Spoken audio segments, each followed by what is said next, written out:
Yeah, hi. Are you enjoying? This is our third video, and we are talking about the second one. The second cause, major cause of climate change, that human-induced causes of climate change. Yeah, it says reflectivity or absorption of sun's energy. Reflectivity or absorption of the sun's energy. Activities such as agriculture, road construction, and deforestation can change the reflectivity of the Earth's surface, leading to local warming or cooling. They are saying activities such as agriculture, road construction, and deforestation can change the reflectivity of the Earth's surface, leading to local warming or cooling. This effect is observed in the heat islands, which are urban centers that are warmer than the surrounding less populated areas. Now, in the heat islands, the urban centers are warmer than the surrounding areas where the population seem to be less, where people are less. One reason that these areas are warmer is that buildings, pavements, and roofs tend to reflect less sunlight than natural surfaces. One reason why these urban centers in the heat islands is why they are more hot than other areas is because of the buildings, the roofs, and the pavements, which do not reflect heat. For them, they absorb and it remains there. The walls, they reflect. Once sunshine comes and hits them, they reach at night to rooms of people. Then you feel heat the entire night because of these man-made permanent structures that are causing that. They are saying one reason that these areas are warmer is that buildings, pavements, and roofs tend to reflect less sunlight than natural surfaces. Now, we are not saying we don't need these structures. These structures are really so important and they drive us forward. But this is just a reason, an example as to why urban centers, it is evident even here in Kampala. Kampala is warmer because of the buildings. Sometimes it is also affiliated to these buildings and the permanent structures around the roads, the pavements, and stuff. Whereas other areas like Kapchora, they are receiving plenty of rain. Kisoro, they are receiving plenty of rain. Here we are crying. There's too much sunshine. There's too much sunshine.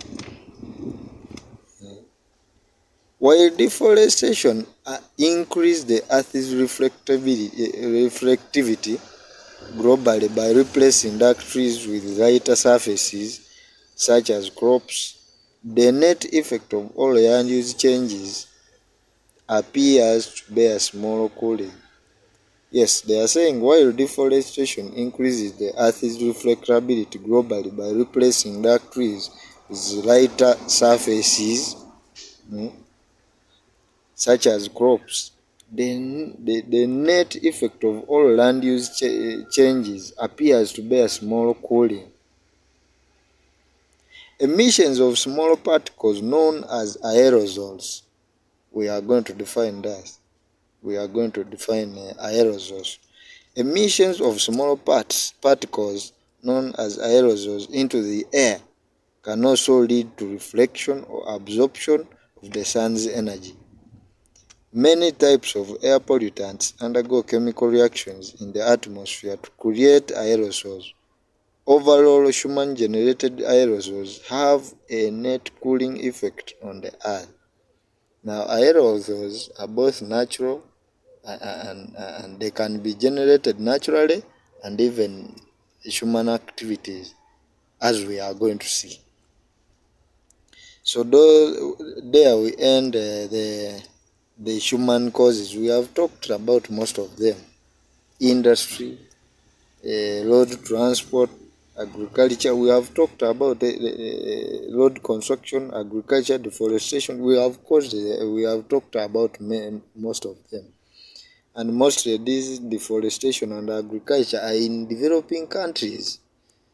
Because as Uganda, the most one we do is agriculture, is the leading, much as industry is also growing and it is also really increasing in terms of generating, contributing to climate change.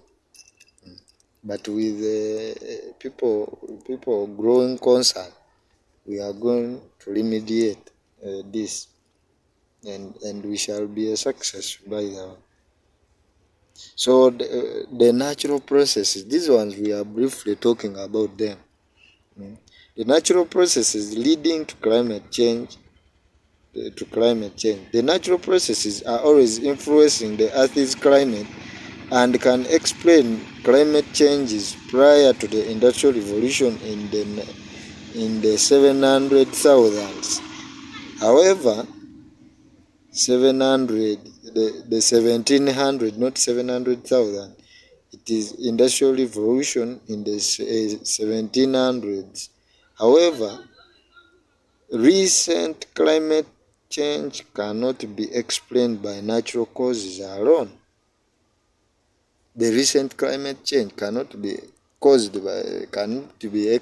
explained by natural causes alone, because these ones, the natural causes, especially they affected the atmosphere in pre-industrial times. We are going to talk about the volcanic eruptions. Others, recently there is not too much volcanic activity that is going on, especially in our some of our developing countries. So watch our next video. We are going to talk about this. Thank you.